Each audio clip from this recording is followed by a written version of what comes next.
2번 문제 볼게요. 갑은 그 소유의 X부동산에 관하여 을과 매매의 일방 예약을 체결하면서 예약 완결권은 을이 가지고 20년 내에 행사하기로 약정을 했어요. 이에 관한 설명으로 옳은 것을 고르는 문제입니다. 지금 이런 경우죠. 갑과 을이 X부동산에 일방 예약을 체결했어요. 그리고 이 예약 완결을 누가 한다고요? 예, 을이 갖습니다. 그리고 그것을 20년 내에 행사하기로 약정한 경우죠. 볼까요? 을이 예약 체결 시로부터 1년 뒤에 예약 완결권을 행사한 경우 매매는 예약 체결 시로 소급하여 효력이 발생한다. 틀렸죠? 예약 완결권을 행사를 하면, 즉 을이 행사를 하는 거죠. 그죠? 그러면 소급이 아니라 그때부터예요. 완결권을 행사한 때 효력이 생기는 거지 예약 체결 시로 소급하는 거 아닙니다. 아시겠나요? 그래서 틀렸죠.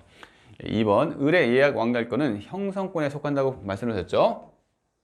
갑과의 약정에 불구하고 그 행사의 기간은 10년으로 단축된다. 틀렸죠? 그것도 말씀드렸는데 약정이 있으면 그 약정에 따르고 약정이 없을 때 10년이라고 말씀드렸죠? 그러니까 틀렸습니다. 3번 을이 가진 예약 완결권은 이것도 재산권 맞죠? 여러분들 형성권이라면서요. 형성권은 어떤 성질, 그 권리의 성질을 얘기한 거고 이것은 내용이죠. 그죠? 예약 완결권은 내용으로서 재산권입니다. 그러니까 재산권이면서 형성권이에요. 형성권, 재산권이므로 특별한 사정이 없는 한 타인에게 양도할 수 있겠죠. 재산권은 양도성이 있어요. 됐고요. 그러면 옳은 것은 3번이겠네요. 4번 볼게요. 을이 예약 완결권을 행사 기간 내 행사하였는지에 관해 갑의 주장이 없다면 법원이 이를 고려할 수 없다고요? 아니라고 했습니다. 직권조선상이라고 했어요. 5번 을이 예약 완결권을 행사하더라도 갑의 승낙이 있어야 비로소 매매계약은 효력이 발생한다. 아니죠. 형성권이란 게 뭐죠? 행사를 하면 바로 매매계약에 효력이 발생한다고 했죠. 누구의 승낙 필요 없습니다. 그래서 이쪽이 틀린 내용이죠. 그래서 틀린 내용이고요. 답은 3번 되겠네요. 갑은 자신의 X토지를 을에게 매도하는 계약을 체결하고 을로부터 계약금을 수령했습니다. 이에 관한 설명으로 틀린 것을 고르는 문제예요. 이렇게 해주고 계약금을 이렇게 준 경우죠. 을이 지급한 계약금은 뭐라고요? 해약금으로 추정하죠. 별 얘기 없으면 해약금인 거예요. 갑과 을이 계약금을 위약금으로 약정한 경우에 손해배상액의 예정으로 추정한다. 이거 맞죠? 이거 한번 설명을 들어볼까요? 우리가 위약금 같은 경우에는 별 얘기 없으면 위약금이 아닌데 별도의 특약이 있는 경우에 위약금으로 한다고 했죠. 그런 경우에 지금 위약금 특약이 있어요. 그러면 우리 민법에서 398조 사항 여기서 위약금은 손해배상액의 예정으로 한다는 조문을 두고 있습니다. 그렇기 때문에 지금 을이 이렇게 계약금을 줬죠. 위약금 특약을 했어요. 그럼 뭐라고요? 만약에 어떤 갑과 을 사이의 계약에서 당사자가 위약을 했어요. 위약이란 건 뭐죠? 채무불이행이잖아요. 주로 채무불이행이 있으면 당사자는 입증을 할 필요가 없어요. 뭘? 손해배상액을 입증할 필요가 없습니다. 왜? 위약금이 손해배상액의 예정이기 때문에 손해배상액은 입증사항이 아닌 거죠. 이렇게 기억을 해두시면 되겠네요. 맞는 내용이죠. 3번 볼게요. 을이 중도금 지급 기일 전에 뭐라고요? 중도금을 지급을 했어요. 그러면 당연히 해지할 수가 없겠죠. 근데 여기서 더 나아가서 뭘 아셔야 하냐면 지급 기일 전, 예를 들어서 을이라는 사람이 중도금 지급 기일을 갑과 을 사이에 11월 30일이라고 했는데 그 전에 30일 이후에 중도금을 주면 되는 거죠. 근데 그 을이 11월 20일 날 갑에게 지급을 했어요. 이런 경우에도 중도금 지급한 겁니다. 그렇기 때문에 이행을 했기 때문에 뭐다? 해약을 할 수 없는 거죠. 해지를 할 수 없습니다. 됐고요. 5번 만약 X토지가 토지거래 허가 구역 내에 있고 매매계약에 대하여 허가를 받은 경우에 갑은 계약금 배액을 상환하고 해지를 할 수 없다. 틀렸죠? 왜 그러죠? 토지거래 허가 구역의 그 내 토지니까 토지거래 허가를 받아야 하잖아요. 근데 그 토지거래 허가를 받았다 하더라도 이 허가 받은 게 의무이행이 아니에요. 의무이행은 지금 매매계약의 주된 채무인 뭐죠? 이행, 중도금을 줬다든지 아니면 뭐 등기를 이전했다든지 이런 게 이행이지 허가는 그 전 단계입니다. 그래서 이행에 해당하지 않는 거죠. 그래서 이행이 안 돼 있는 거예요. 해지할 수 있습니다. 그래서 이게 틀렸죠? 그러니까 답은 5번이죠. 틀린 것을 고르는 문제입니다. 매매 계약은 요물 계약 아니죠? 계약금 계약은 요물 계약이죠. 하지만 매매 계약은 그냥 일반 낙선 계약입니다. 즉 의사 표시의 합치만으로 성립하는 계약이죠. 됐고요. 예, 바로 답이 나왔네요. 매매 계약은 대표적인 쌍무 유상 계약이죠. 그래서 쌍무 계약이니까 뭐 위험 부담 동시행, 유상 계약이니까 담보 책임 이렇게 적용된다고 했잖아요. 그래서 맞는 내용이죠. 매도인의 담보 책임은 무과실 책임 맞습니다. 그러죠? 즉 담보 책임이라고 하는 것은 갑과 을이 이렇게 매매 계약을 맺었는데 계약이 유상성이 있는 거죠. 돈을 주고 샀다는 얘기잖아요. 그죠? 그래서 돈을 주고 샀는데 이 갑이 인도한 목적물에 어떤 하자가 있어요. 계약 체결 전에 존재했던 하자가 있어요. 그러면 을은 갑의 어떤 귀책 사유와 무관하게 이렇게 담보 책임을 물 수 있는 거잖아요. 그래서 뭐라고요? 갑의 귀책 사유와 무관하게, 즉 무과실 책임이라는 얘기죠. 됐어요. 타인의 권리도 매매의 대상이 될 수 있습니다. 즉 타인의 권리를 이전해서 넘겨주면 되니까 계약 당시에는 타인의 권리도 상관없죠. 됐고요. 매매 계약에 관한 비용은 특별한 사정이 없는 당사 쌍방이 균분하여 부담하죠. 이것은 조문에 있습니다. 됐습니다. 예, 권리 하자에 대한 매도인의 담보 책임 관련하여 뭐죠? 악의의 매수인에게 인정되는 권리로 옳은 것을 모두 고르는 문제죠. 이런 문제 어려운데 여러분 제가 밑에 기본 강의 시간에도 많이 설명을 드렸던 부분이니까 한번 대충 보고 넘어갑시다. 우선 여러분들이 이 담보 책임은 외우셔야 하는 게 있어요. 뭐가 있죠? 예, 내용이 있죠. 그래서 내용에 해제, 손해배상, 대금감액 청구권 이렇게 있다는 걸 외우셔야 하고요. 그 다음에 이 사유를 이 권리하자의 경우에 이 사유 5가지를 두 문자를 따서 외우시기를 바란다고 지금 말씀드렸죠. 즉 어떻게 외웠죠? 전, 일, 수, 제한, 행사 해가지고 이 3가지를 다 매칭을 시키면 되는데 매칭을 시킬 때 제가 어떻게 말씀드렸죠? 무조건 담보 책임은 원칙적으로 매수인이 선의의 경우에 한해서 인정되는 게 원칙입니다. 이렇게 말씀을 드렸잖아요. 이걸 기반으로 어떻게 하냐면 선의의 매수인이 이렇게 할 수 있는데 예외적으로 악의의 매수인이 할 수 있는 경우만 따로 외우라고 했잖아요. 그죠? 그래서 뭐라고 했죠? 해제권 같은 경우에는 1번, 5번, 즉 1, 5, 그죠? 손해배상 청구권은 뭐라고요? 5번. 대금감액 청구권은 여러분 이거 또 설명드렸는데 이 해제권과 손해배상 청구권은 1번부터 5번 사이에 다 있죠. 이렇게 있습니다. 다 있는데 대금감액이라고 하는 것은 전체 중에 일부가 문제가 돼가지고 개하고 깎아달라는 얘기잖아요. 그래서 일부 타인의 권리, 수량 부족 일부 멸실 이 2개만 있는 겁니다. 즉 2개만 있죠.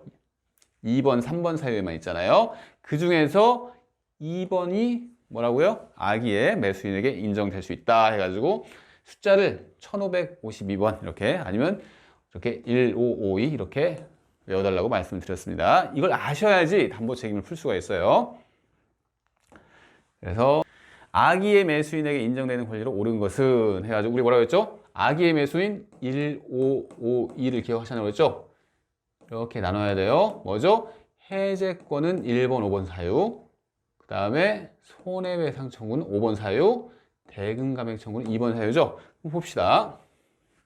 권리의 전부가 타인에게 속하여 몇 번 사유죠? 사유도 외우셨죠? 전, 일, 수, 제한, 행사라고 했잖아요. 5가지 사유를 이렇게 외우셔야 합니다. 근데 전이에요. 1번 사유죠? 1번 사유, 계약 해제권. 해제권 1번 사유. 이것은 악의의 매수인에게 인정할 수 있겠죠? 됐습니다. 니은 볼까요? 권리의 일부가 타인에게 속하여 이거 뭐죠? 몇 번 사유죠? 2번이죠. 2번 사유고 매수인에게 이전할 수 없어요. 그러면 대금감액 청구권 끝에 2번 있겠네요. 1552. 그래서 악의의 매수인도 할 수 있습니다. 네, 디귿 볼까요? 목적물에 설정된 저당권의 실행. 이게 뭐죠? 몇 번 사유죠? 저당권의 실행이라는 건 행사예요. 행사. 즉 저당권의 행사입니다. 그래서 소유권을 취득할 수 없는 경우예요. 그래서 5번 사유예요. 저당권의 실행으로 인하여 매수인이 소유권을 취득할 수 없는 경우죠. 5번 사유니까 해제권 5번 악의 매수인 행사할 수 있습니다. 리을 볼까요? 목적물에 설정된 지상권에 의해 매수인의 권리 행사가 제한되어서 제한물권이 있는 경우 이게 몇 번이죠? 4번이죠. 4번은 1552에 있나요? 없습니다. 4번 사유 없죠. 그래서 계약 해제권 1번, 5번만 사유가 되니까 이 경우에는 악의 매수인 행사할 수 없죠. 그래서 답은 5번이죠. 이렇게 푸셔야 돼요. 다시 1번으로 가볼게요. 1번 문제로. 부동산 매매 계약의 수량 지정 매매인데 그 부동산의 실제 면적이 계약 면적에 미치지 못한 경우에 관한 설명으로 틀린 것은 그죠? 뭐 이렇게 쭉 하면 어렵잖아요. 그렇게 하니까 어떻게 하시냐면 틀린 것을 고르는 건데 수량 지정 매매죠. 이게 몇 번 사유인지 보세요. 뭐라고죠? 전, 일, 수 이거겠네요. 3번이죠. 그죠? 3번 같은 경우에는 뭐라고 했죠? 1552에 들어가는 게 있어요? 없죠. 그러니까 무조건 이런 경우에는 선의의 매수인만 행사할 수 있구나. 그리고 수량 지정 매매니까 전체 중에 일부가 문제되죠. 그래서 그 담보 책임 내용 3가지, 즉 해제, 손해배상, 대금감액 청구, 선의의 매수인이 행사할 수 있다. 이렇게 딱 이해를 하실 수 있겠죠. 그래서 볼까요? 선의의 매수인은 행사할 수 있죠. 근데 없대요. 틀렸죠? 바로 답이 1번이네요. 악의의 매수인 무조건 행사할 수 없죠. 선의의 매수인만 행사할 수 있으니까 청구할 수 없다. 맞죠? 담보 책임에 대한 권리 행사 기간, 즉 이 권리의 하자의 경우에 이 담보 책임에 대한 권리 행사 기간이 제척 기간인데 1년이라고 했죠. 그죠? 1년인데 현재 문제되는 것은 선의의 매수인 한해서 인정되는 권리니까 선의예요. 몰라요. 아직. 그러니까 알았을 때부터입니다. 안날로부터 1년 맞겠죠? 미달 부분의 원시적 불능을 이뤄 계약 체결상의 과실 책임에 따른 책임의 이행을 구할 수 없다. 맞죠? 이런 경우, 즉 계약 체결상의 과실 책임은 언제 문제가 된다고 했죠? 원시적 전부 불능일 때 문제되지 이런 경우에는 문제 안 돼요. 그래서 맞는 내용입니다. 5번. 잔존 부분만이면 매수인이 이를 매수하지 않았을 경우 선의의 매수인은 그죠? 선의예요. 그러면 해제권 행사할 수 있죠. 맞는 내용이죠.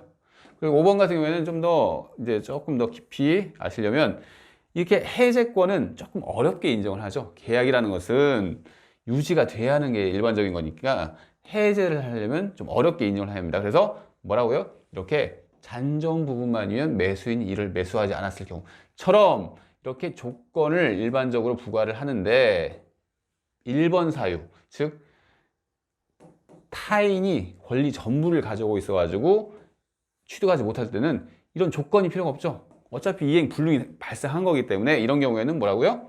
이런 조건이 안 붙습니다. 나머지는 이런 다섯 조건이 붙는 거예요. 그래서 답은 몇 번이죠? 1번입니다. 불특정물 하자로 인해 매도인의 담보 책임이 성립한 경우 매수인의 권리로 규정된 것을 모두 그런 것을 이런 문제입니다.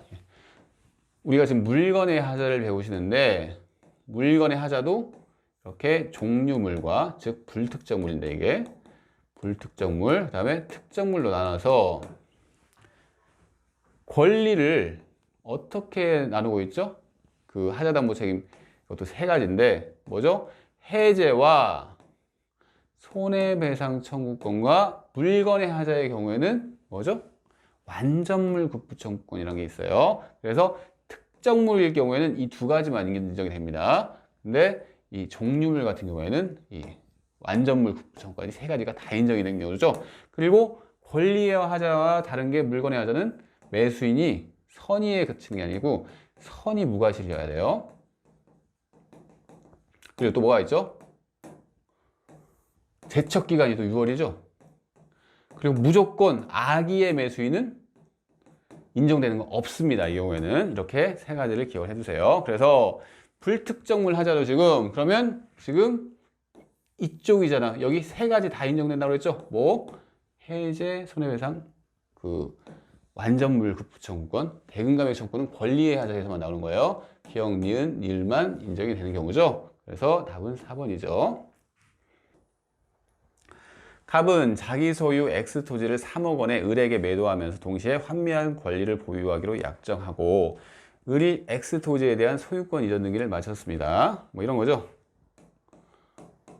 갑이 이렇게 매매를 하면서 환매 특약을 같이 했어요. 이 갑이 환매권을 보유하고 있는 사람입니다. 현재 소유권은 을한테 가 있죠. 이런 상황에서 틀린 것을 고르는 문제네요. 특별한 약정이 없는 한 갑은 환매 기간 내에 그가 수령한 3억 원과 지금 매매 대금이 3억 원이죠. 근데 우리 법조문에 뭐라고 했냐면 갑이 환매권을 행사할 때 환매 그 금액을 제공을 하면서 이제 환매권을 행사해야 하는 거예요. 근데 뭐라고 했죠? 매매 대금과